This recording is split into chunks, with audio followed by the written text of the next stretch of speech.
మహాత్మా గాంధీ పేరును తొలగించి జి రామ్జీ అనే పేరు చేర్చే నిర్ణయాన్ని ఉపసంహరించుకోవాలని వ్యవసాయ కార్మిక సంఘం జిల్లా అధ్యక్షులు జి శివకుమార్ కేంద్రాన్ని డిమాండ్ చేశారు. శనివారం బద్వేల్ పట్టణం మైదుకూరు రోడ్డు గాంధీ విగ్రహం దగ్గర సిఐటియు, డివైఎఫ్ఐ, కేవీపీఎస్ ఆవాజ్ సంఘాల ఆధ్వర్యంలో కేంద్ర ప్రభుత్వ వైఖరికి నిరసనగా ధర్నా కార్యక్రమాన్ని చేపట్టారు. ముందుగా గాంధీ విగ్రహాన్ని మంచినీటితో శుద్ధి చేసి పూలమాలలు వేసి ధర్నా నిర్వహించారు.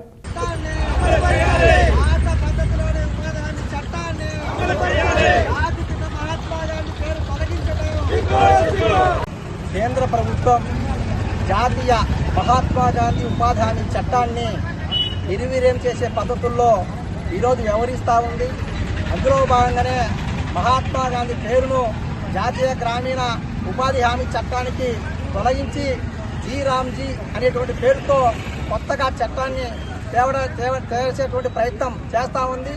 దీనిని భారత కమ్యూనిస్ట్ పార్టీ, మార్క్సిస్ట్, ఇతర ప్రజా సంఘాలు అన్నీ కూడా తీవ్రంగా ఖండిస్తూ ఉన్నాయి.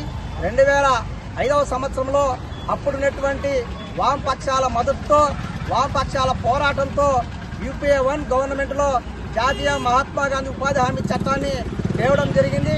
నాటి నుంచి నేటి వరకు ఆ యొక్క చట్టం ఏదైతే ఉందో అది గ్రామీణ ప్రాంతంలో ఉన్నటువంటి పేదలకు వరంలాగా ఉపయోగపడుతూ ఉంది. గ్రామీణ ప్రాంతంలో ఉన్నటువంటి వలసలు నివారించడానికి ఎంతో ఉపయోగపడింది. గ్రామీణ ప్రాంతంలో ఉన్నటువంటి పేదల ఆర్థిక పరిస్థితి మెరుగుదల కావడానికి కూడా ఈ ఉపాధి హామీ చట్టం అనేటువంటిది ఎంతో ఉపయోగపడింది.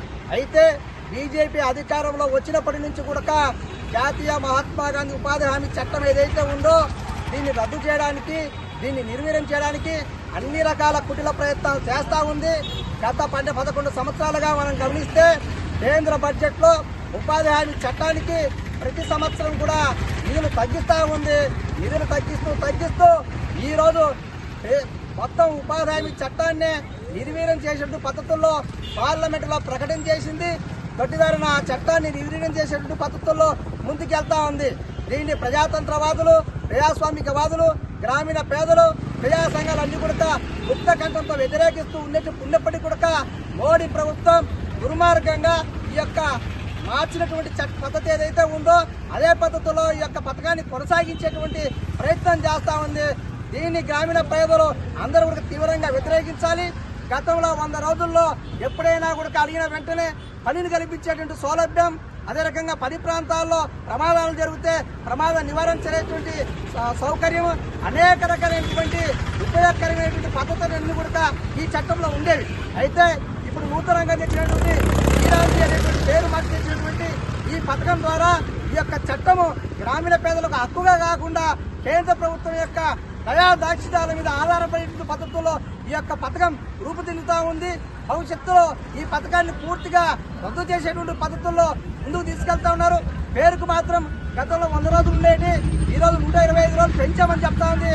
కానీ ప్రజలు అడిగిన వెంటనే, ఉపాధి కూలీలు అడిగిన వెంటనే పని కల్పించేటువంటి పద్ధతి ఈరోజు ఈ పథకం లేదు.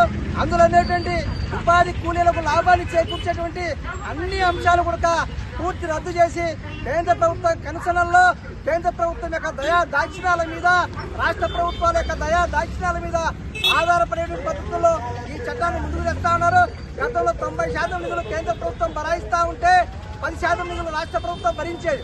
ఈరోజు దాన్ని కుదించి 60% నిధులు కేంద్ర ప్రభుత్వం, 40% నిధులు రాష్ట్ర ప్రభుత్వం భరించేటువంటి పద్ధతి తెస్తుంది.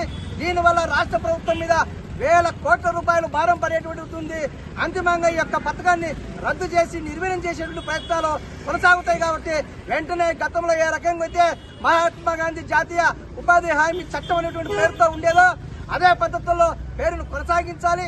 అదే పద్ధతుల్లో చట్టాన్ని అమలు చేయాలని చెప్పేసి సిపిఎం పార్టీగా, ప్రజా సంఘాలుగా మేము డిమాండ్ చేస్తా ఉన్నాం. అలా జరిగిన పక్షంలో దేశవ్యాప్తంగా కూడా వ్యవసాయ కూలీలతో పెద్ద ఎత్తున మోడీ ప్రభుత్వానికి వ్యతిరేకంగా ఉద్యమాలు నిర్వహిస్తామని చెప్పేసి కూడా ఈ సందర్భంగా హెచ్చరిస్తా ఉన్నాం. జి శివకుమార్, సిపిఎం పార్టీ జిల్లా కార్యదర్శి వర్గ సభ్యులు, కడప.